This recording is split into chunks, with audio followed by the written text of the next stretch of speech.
Independent एक था। इसका मतलब दो डिपेंडेंट की वजह से चेन रूल लगाया था, लेकिन चेन रूल के अंदर जो डेरिवेटिव इन्वॉल्व था वो ऑर्डिनरी डेरिवेटिव इन्वॉल्व था। कौन सा इन्वॉल्व था? ऑर्डिनरी। मतलब आपने जब लिखा था dy by dx equal to dy by dt multiply by dt by dx, यानी कि दो वेरिएबल्स की वजह से चेन रूल लगा था, सही है। और एक इंडिपेंडेंट वेरिएबल की वजह से, एक इंडिपेंडेंट वेरिएबल की वजह से ये हमारे पास ऑर्डिनरी डेरिवेटिव लगा। अब हम लोग क्या करने जा रहे हैं, सपोज एक और मैं क्वेश्चन लेने जा रहा हूँ, इसको देखिएगा, ये जी है, ये लिखा हुआ x square plus y square, सही है। ये जी क्या है? X square plus y square, और एक्स किसकी इक्वल है? टी के, और वाई किसकी इक्वल है? 2t के। अब ये बात तो जो सुनिएगा, आपको ये क्वेश्चन ऐसे दिया जाएगा, यानी कि अगर मैं इसको ऐसे लिखूं, sorry, g is equal to x square plus y square, यहाँ मैं लिखूं इफ का वर्ड, और यहाँ पे x किसकी इक्वल है? t के, और y किसकी इक्वल है? 2t के। देन आपको ये कहा जाएगा कि dz ओवर dt फाइंड करो, dz ओवर dt फाइंड करो।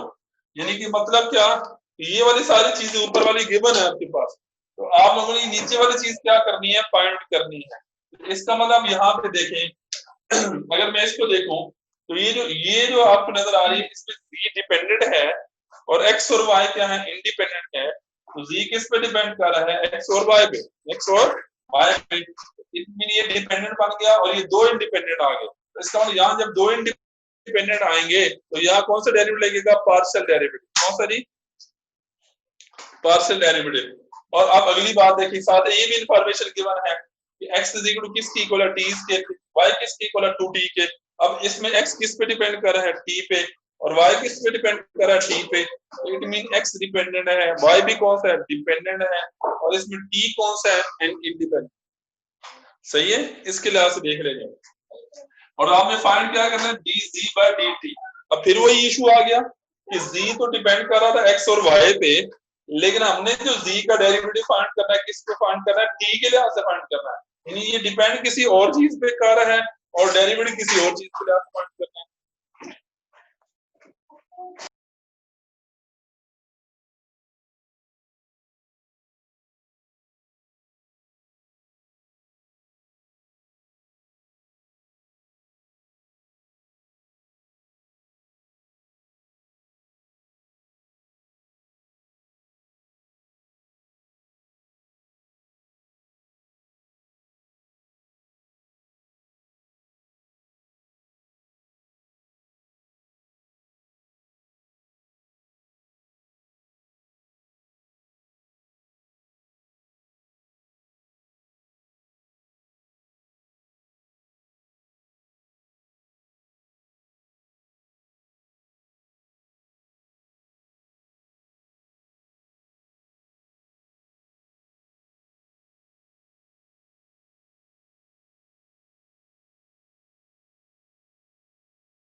अच्छा जी, ये हमारे पास ये z का डेरिवेटिव हमने t के लिहाज से फाइंड कर रहे हैं। अब मैं यहाँ पे दो मेथड बता रहा हूँ, एक डायरेक्ट मेथड, डायरेक्ट मेथड जो है इसको हम डायरेक्ट मेथड का नाम देते हैं। डायरेक्ट मेथड, चलिए इसको मैं क्या देता हूँ,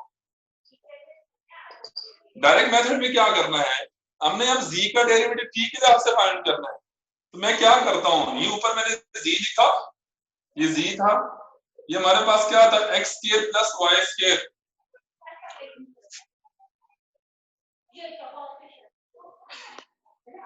अच्छा, ये z किस पे डिपेंड कर रहा है? x और y पे। अब मुझे पता है x किस पे डिपेंड कर रहा है? t पे। y किस पे डिपेंड कर रहा है? 2t पे। तो मैं क्या यहाँ x की वैल्यू t लगा सकता हूँ? ये देखिए ऊपर x की वैल्यू t यहाँ पे लगा देता हूँ, ये 2t स्क्वायर बन जाएगा। y की वैल्यू 2t यहाँ लगा देता हूँ, ये क्या बनेगा? 4t square. अब मुझे बताएं, x की वैल्यू t मैंने यहाँ पे लगा दी, और यहाँ पे y की वैल्यू 2t मैंने यहाँ पे लगा दी। अब मेरे पास ये जो z है वो बन चुका है 5t स्क्वायर। अब देखिए जी का डेरिवेटिव मैंने जब टी के लिहाज से फाइंड करना है, जी का डेरिवेटिव टी के लिहाज से फाइंड करना है, अब तो जी तो डायरेक्टली टी पे डिपेंड कर रहा है ना, तो मैं यहाँ पे डायरेक्टली डेरिवेटिव फाइंड कर लेता हूँ। अब लकीली क्या है, इस इक्वेशन के मुताबिक डिपेंडेंट वेरिएबल भी एक है, इंडिपेंडेंट वेरिएबल भी क्या है, एक है। तो डिपेंडेंट एक होने की वजह से चेन रूल नहीं लग रहा, इंडिपेंडेंट वेरिएबल एक होने की वजह से यहाँ पे ऑर्डिनरी डेरिवेटिव लगेगा। मैं इसका जब डेरिवेटिव लूंगा डी सी और क्या लगाऊंगा डी टी, और टू टी स्क्वायर का डेरिवेटिव क्या आता है, टू टी, पावर रूल के मुताबिक टी स्क्वायर का, इन दोनों को आपस में मल्टीप्लाई करेंगे तो 10 टी आंसर आ जाएगा। मुझे एक मैसेज कर देंगे प्लीज, समझ आई है या नहीं, आवाज आ रही है या नहीं?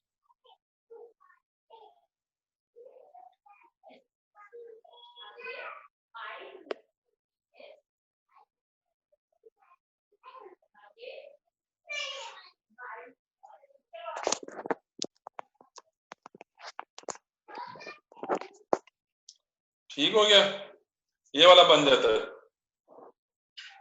Thank you thank you thank you बच्चों, सही है।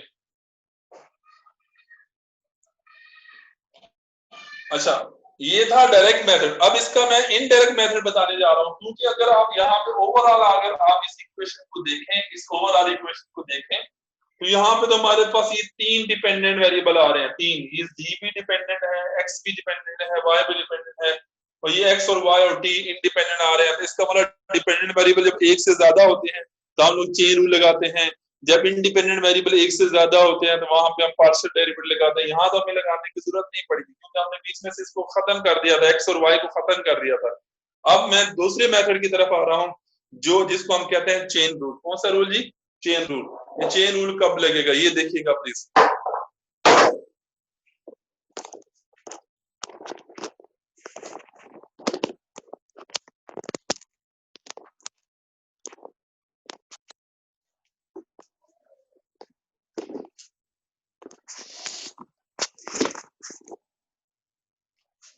अच्छा, अब second method, second method second method मैंने कहा जी चेन रूल है, चेन रूल। अच्छा, ये 5-7 मिनट बाद क्लास एंड हो जानी है, आपने दोबारा क्लास को ज्वाइन कर लेना, सही है, rejoin. Chain rule second method. अच्छा, अब इसमें देखिएगा, इसमें ना सबसे बेहतरीन चीज है कि जब आपने वो चेन रूल की इक्वेशन लिखनी होती है ना, वो इक्वेशन जब आपने लिखी थी, आपको इक्वेशन नजर आ रही है, वो इक्वेशन, ये चेन रूल की इक्वेशन जो नजर आ रही है, ये वाली, ये तो ये भी लिखना यहाँ पे मुश्किल काम होता है। इसके लिए मैं आपको एक तरीका बता रहा हूँ जिसको कहते हैं ट्री डायग्राम। कौन सा जी, ट्री डायग्राम। वो ट्री डायग्राम कैसे बनाना आप लोगों ने, देखिए ये z किसके इक्वल था, x square plus y square, ठीक है, x किसके इक्वल था, टी के, y किसके इक्वल था, 2t के। अब यहाँ पे बेहतरीन चीज मैं बताने जा रहा हूँ, चेन रूल, सही है। मुझे बताएं कि देखें, आपने यहाँ पे लिख देना है जी, क्या लिख देना है जी। चलिए मैं एक और चीज बता दूं, ये डी जी और डी टी फाइंड करना है ना, आपने डी जी और डी टी फाइंड करना है, ये क्वेश्चन था, सही है। अब हमने सबसे पहले क्या लिखना है, यहाँ जी, क्योंकि ये ऊपर जी है ना, ये वाला, ये जी, ये डी जी, ये इसको देखिए, इसके बता रहे, ये ऊपर डिपेंडेंट वेरिएबल जी है, और इसका डेरिवेटिव आपने किसके लिहाज से फाइंड करना है, टी के लिहाज से फाइंड करना है, यानी मतलब जी का डेरिवेटिव मैंने टी के लिहाज से फाइंड करना है। लेकिन अगर आप देखें तो z और t के दरमियान में ये x और y भी तो आ रहा है ना, g किस पे डिपेंड कर रहा है, x और y पे, लेकिन x और y t पे डिपेंड कर रहे हैं। इसका मतलब इसके दरमियान में ये यहाँ वेरिएबल्स आ रहे हैं, तो उनको कहते हैं x और y।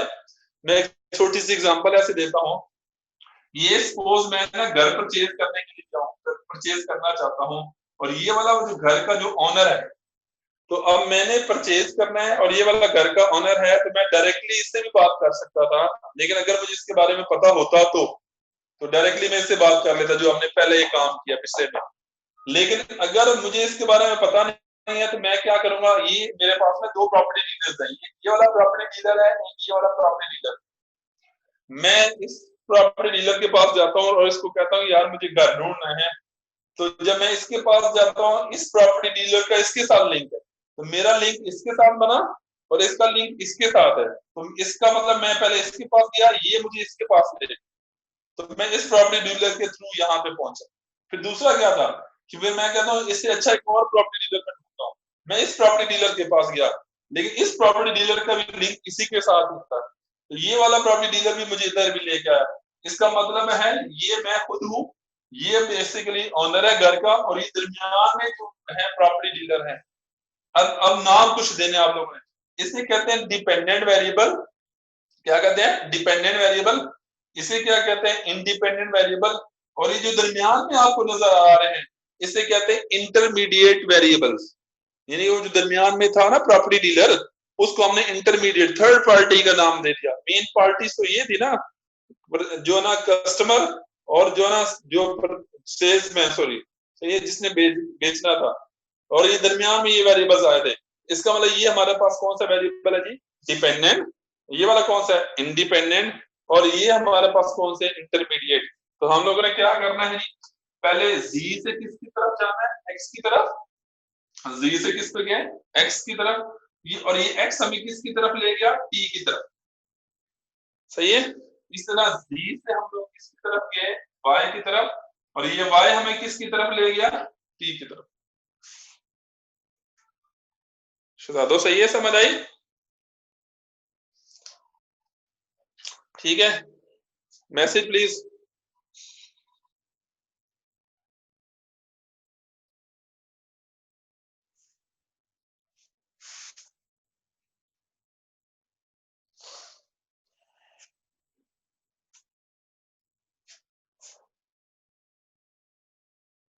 ओके, अच्छा, अब देखिए मैं आपको ये भी चीज बताना चाहता हूँ। मुझे बताओ ये जी किस पे डिपेंड कर रहा है? एक्स पे और वाई पे। इसका मतलब है जी दो वेरिएबल्स पे डिपेंड कर रहा है। जब जी दो वेरिएबल पे डिपेंड कर रहा होता है, इसका मतलब इसमें इंडिपेंडेंट वेरिएबल्स दो आ गए हैं। तो जब दो इंडिपेंडेंट वेरिएबल आते हैं, तो फिर मैंने जब जी का डेरिवेटिव लेना है ना, ठीक है, तो मुझे यहाँ पे एक दफा एक्स के लिहाज से लेना पड़ना है, एक दफा वाई के लिहाज से। इसका मतलब जब मुझे एक्स के लिहाज से लूंगा तो फिर पार्शियल डेरिवेटिव लेना पड़ेगा ना, फिर जी का डेरिवेटिव लूंगा वाई के लिहाज से, फिर भी पार्शियल डेरिवेटिव लेना पड़ेगा। इसका मतलब जी का जब आपने डेरिवेटिव लेना है एक्स के लिहाज से, तो इसको लिखना है पार्शियल जी और पार्शियल एक्स, पार्शियल जी और पार्शियल एक्स। एक और देसी मैं तरीका बताता हूँ। जब एक चीज से दो ब्रांचेस निकले ना, दो ब्रांचेस निकलेंगी, दो ब्रांचेस निकल रही हैं, तो वहां पे एक से ज्यादा ब्रांचेस मतलब निकले, दो ब्रांचेस निकले, तीन ब्रांचेस निकले, चार ब्रांचेस निकले, तो आपने हमेशा पार्शियल डेरिवेटिव लेना है। इसका जी का पार्शियल डेरिवेटिव एक्स के लिहाज से और जी का पार्शियल डेरिवेटिव वाई के लिहाज से। क्यों?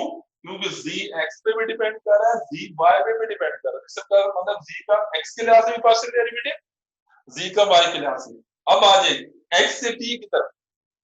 अब ऊपर मुझे बताएं, ये जो एक्स है, ये जो एक्स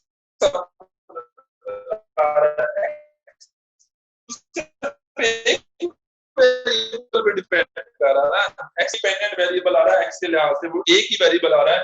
इट मीन जब मैं एक्स का डेरिवेटिव टी के लिहाज से लूंगा तो यहाँ ऑर्डिनरी डेरिवेटिव लेना पड़ेगा। मैं आपको बता के आया हूँ, जब इंडिपेंडेंट वेरिएबल डेरिवेटिव लेने हैं, और जब इंडिपेंडेंट वेरिएबल एक होगा तो आपने वहां पे कौन सा डेरिवेटिव लेना है? Ordinary derivative. इसका मतलब y का डेरिवेटिव t के लिहाज से लेना है, तो यहाँ पे भी आपने क्या लिखना है? dy by dt। एग्री? ठीक हो गया। और आपने फाइंड अब करना क्या है? देखिए आप सुनिएगा बात तवज्जो से। मैं ना दो पाथ से इस तक पहुंचा था। एक पाथ ये वाला था, यानी पहले मैं एक्स की तरफ गया, एक्स से टी की तरफ। इसका मतलब इन दोनों को मैंने यूज किया, इट मीन इन दोनों को आपस में मल्टीप्लाई कर देना। फिर ये वाला पाथ यूज किया, इन दोनों को मल्टीप्लाई कर देना है, यानी इन दोनों को मल्टीप्लाई करके फिर इन दोनों को मल्टीप्लाई करके उन दोनों का सम, ये डायरेक्टली की इक्वल था ना, यानी मैं डायरेक्ट पहुंच जाता या इन दोनों पाथ्स को यूज करता, फिर भी मैंने यहीं पे पहुंचना था। सही है। फाइंड क्या करना था? आपने फाइंड करना था d c by d t, find करना था d g by d t, d g by d t. अब पहले आप इन दोनों को आपस में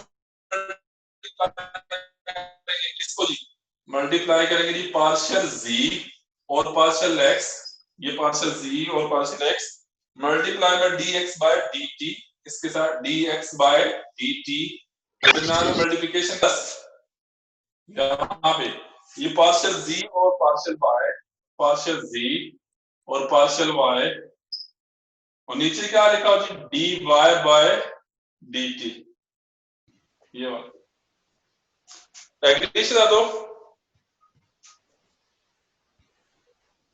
सही है। अब मैं इसको मिटा दूं, अब ये वाला मिटा दूं, ये नीचे वाला डायग्राम।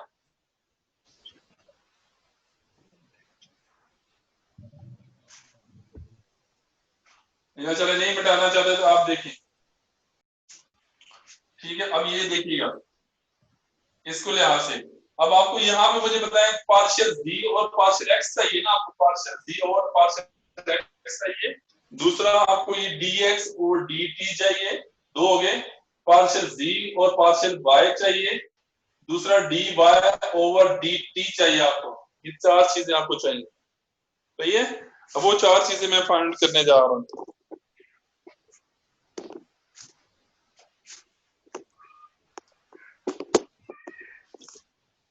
हमें पता है कि z किसकी इक्वल है, x square plus y square की इक्वल है ना, ये गिवन है।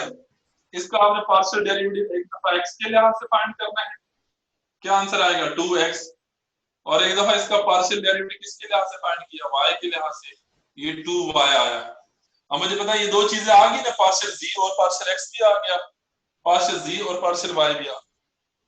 अब पीछे क्या रहेगा, आपको पता है x किसकी इक्वल है, t के, y किसकी इक्वल है 2t के। इसका डेरिवेटिव, ऑर्डिनरी डेरिवेटिव फाइंड करना है, dx by dt is equal to 1 आएगा, dy by dt is equal to क्या आएगा 2 आएगा। अब ये वैल्यूज ऊपर लगा दें, ऊपर वाली वैल्यूज लेंगे यहाँ पे, dz by dt, dz by dt, partial z और पार्शियल x, ये क्या आएगा 2x पार्शियल, और दूसरा ये पार्शियल z और पार्शियल x की वैल्यू होगी 2x, dx और dt की, dx और dt की वैल्यू ये लिखी हुई है 1। फिर ये पार्शियल z और पार्शियल y की वैल्यू 2 है, और dy बाय dt की वैल्यू ओनली क्या है 2, सही है। ये हमारे पास बनता है 2x प्लस 4y, सही है। लेकिन ये देखिए z का डेरिवेटिव किसके लिहाज से, t के लिहाज से लिया ना, हमारा तो x और y में आंसर आ रहा है, तो मैं यहाँ पे x और y की वैल्यू दोबारा लगा दूं, यू नो, ये जो x नजर आ रहा है आपको, ये वाला x नजर आ रहा है, ये वाला y नजर आ रहा है, ये x किसकी इक्वल है, t के, और ये वाला y किसकी इक्वल है 2t के। यहाँ पे वैल्यू लगाएं, x की जगह क्या लगा दिया t, y की जगह क्या लगा दिया 2t। अब मुझे बताइए बना 2t plus 8t, 2 4s are 8, 8t, 8t plus 2t, तो कितना आया था 10t। अब मुझे बताएं इस तरीके से भी आंसर क्या आया था 10t आया था, उस तरीके से भी आंसर क्या आया था 10t आया था। लेकिन वो वाला कौन सा तरीका था, डायरेक्ट तरीका था, और ये वाला तरीका कौन सा है, चेन रूल।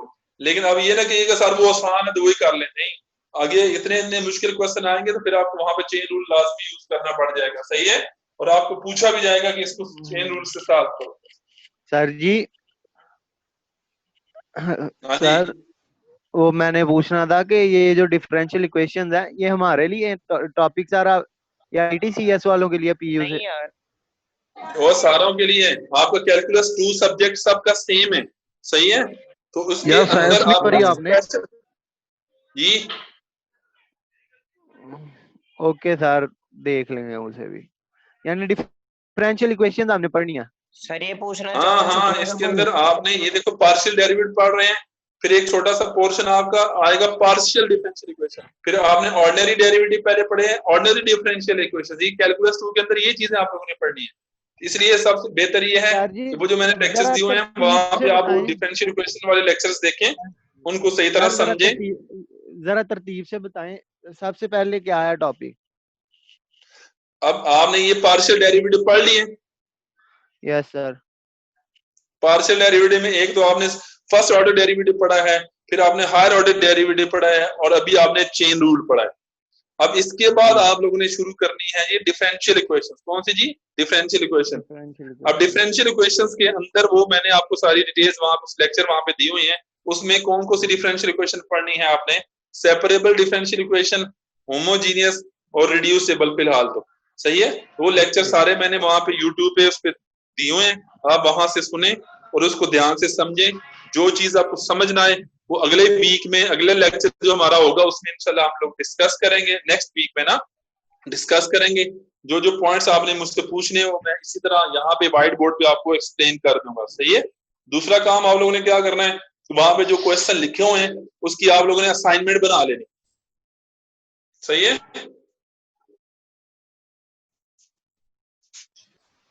और मैं उम्मीद करता हूँ कि आप लोग काम करेंगे, रिस्पॉन्स अच्छा देंगे। सही है। तो ईद के बाद इंशाल्लाह जितना हम लोगों ने ईद से पहले पढ़ा होगा ना, ईद से पहले पढ़ा होगा उसका एक क्विज लेंगे। सही है। क्विज किस तरह लेंगे? क्विज में आपको तरीका बताऊंगा। क्विज लेने का तरीका होगा कि मैं 1 बाय 1 बच्चों को, जिस तरह ये मैंने अपनी वीडियो ऑन की हुई है ना, इसी तरह आपको भी कहूंगा कि वीडियो ऑन करो और सामने पेज रखो और पेज के ऊपर मैं आपको कहूंगा आपको ये क्वेश्चन है, इस क्वेश्चन को सॉल्व करो। आप मेरे सामने बैठ के क्वेश्चन को सॉल्व करें। सर 1 बाय 1 तो काफी टाइम लग जाएगा इसमें। कोई बात नहीं, आप टाइम को छोड़े, मेरे पास बहुत टाइम, आप इसकी टेंशन ना लें। सर जी इमाम मेहदी आ जाएंगे अगले साल तक बिजी होता है ना फिर सर जी। सर ये हमारा हम कोई लड़के तो कुछ सामने भी बुक खोल लेंगे, ऐसे तो लगेगा कि आप ले तो रहे हैं। पुत्र मैं साथ पॉइंट्स पूछूंगा ना, आप क्या समझते हैं? खोल के तो सामने दस दे पहले ही। सर नेट का भी बड़ा मसला रहता है। तू दस दे। सर जी ये सिर्फ मैं पढ़ा रहा हूँ, है मैं पढ़ा रहा हूँ, आप मुझे साथ साथ पॉइंट्स बताएंगे। सर नेट का भी काफी मसला रहता है। चलो कोई बात नहीं, नेट का जिसका मसला हो फिर उसकी अपनी मुसीबत जो भी। सर नेट का काफी मसला आता है, टेस्ट के टाइम खास करके खराब हो जाता है नेट। तो भाई 8 GB हाँ करवाओ सही ना है, सही है। कनेक्शन। अभी 8 नेट का MB मसला नहीं करवाओ। है, जब टेस्ट होता है फिर मसला होता है। हाँ ड्रा पहले नहीं आप है शुरू से ही। ड्रा नहीं है। ठीक हो सर जी गया। ये अहमद है ही इस तरह का। कल आप लोगों ने फिर दोबारा क्लास को ज्वाइन करना है, इंशाल्लाह 2:30 बजे ज्वाइन करेंगे। सही है। सर ये अहमद अल्लाह सारी लिंक यही है कि नया आएगा वो? नहीं नहीं, लिंक यही है, हर दफा लिंक यही होगा। तुम्हारा इस चीज से कोई सही है। तो अब आप क्या करेंगे, 2:30 बजे क्लास इंशाल्लाह आपकी स्टार्ट होगी। कल भी कल सीएस वालों की ज्यादा क्लास होगी जी। सीएस वालों की ज्यादा क्लास होगी कल। तो यार बस ये रमजान में 1-2 वीक हैं, बस इसमें आप कंबाइंड ले लें, कोई कुछ नहीं होता। कौन सा डिस्टर्बेंस हुई है कोई? कल हमारा डीएलडी का लेक्चर नहीं सर हुआ तो हमारी फिर भी नहीं बनती होगा। है। अच्छा चलो देख लेंगे, अगर तो आपको डीएलडी का हुआ तो फिर लहदा ले लेंगे। सर यूनुस साहब ने कहा था कि ठीक है sir. Next week last week होगा, उसके बाद छुट्टी हो जाएंगी इत्तेकाफ के वाले से। हाँ मैं वही सोच रहा हूँ शायद, लेकिन नहीं, वो बुध तक हो सकता है, जुमेरात तक क्लासेस चले, आप जुमेरात जुम्मे तक, क्योंकि लास्ट वीक अगला वीक कंसिडर होना है। जी जी वही सर जी नेक्स्ट वीक। तो लास्ट वीक जुम्मे तक जाना है, थोड़ी बुध तक जाना है। जी लास्ट वीक डजंट मीन कि बुध तक की जाना होनी है? जी। छुट्टियां कितनी देर की होनी है? ईद तक, ईद के बाद फौरन फिर शुरू, एक वीक बाद, ईद के फौरन एक वीक बाद क्लास स्टार्ट हो जाएगी, नोटिफिकेशन आ ईद के जाएगा। बाद और दफा छोटी ईद। गर्मी की छुट्टियां नहीं होनी है। कल आप लोग लाजमी आइएगा, कल चेन रूल के बड़े इंपॉर्टेंट क्वेश्चन और करवाने हैं मैंने, हैं? Okay sir. सही है? ओके जी सर। हाँ कल क्लास मिस नहीं करनी, कल बड़े इंपॉर्टेंट क्वेश्चन मैंने करवाने हैं। अच्छा आप मुझे अगर आप बता